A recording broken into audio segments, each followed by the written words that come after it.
बड़ी खबर इस वक्त की, खरगे को बीजेपी अध्यक्ष जेपी नड्डा की चिट्ठी की जानकारी। पीएम को चिट्ठी सच से जो है वो कोसों दूर, कहना नड्डा का।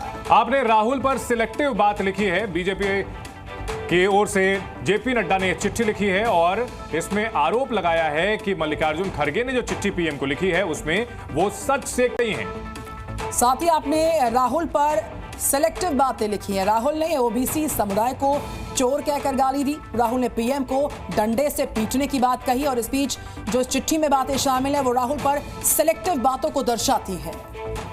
तो इस वक्त की बड़ी खबर, जेपी नड्डा ने चिट्ठी लिखी है मल्लिकार्जुन खड़गे को और पलटवार किया है। राहुल पर सिलेक्टिव बात करने का आरोप लगाया है। जी मीडिया संवाददाता रविंद्र कुमार इस बड़ी खबर पर हमारे साथ जुड़ गए हैं।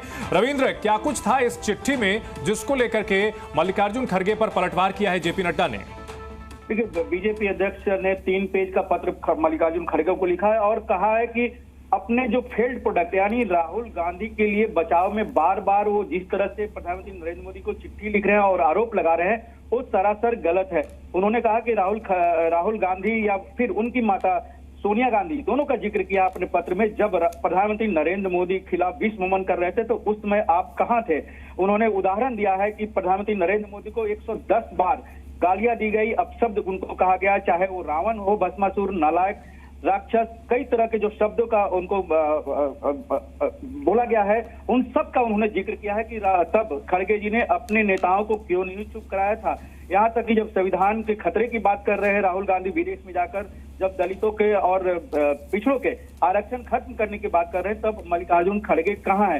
तो बार बार वो अपने फेल्ड प्रोडक्ट को इस सबके सामने न रखे और प्रधानमंत्री पर भ्रामक जो आरोप लगा रहे हैं वो गलत नहीं है। यानी उन्हीं के शब्दों में जवाब दिया है मल्लिकार्जुन खड़गे को। जी, बहुत शुक्रिया इस पूरी जानकारी के लिए रविंद्र। तो जेपी नड्डा ने चिट्ठी लिख करके निशाना साधा है मल्लिकार्जुन खड़गे पर और तथ्यों से दूर बातें लिखने का आरोप लगाया है।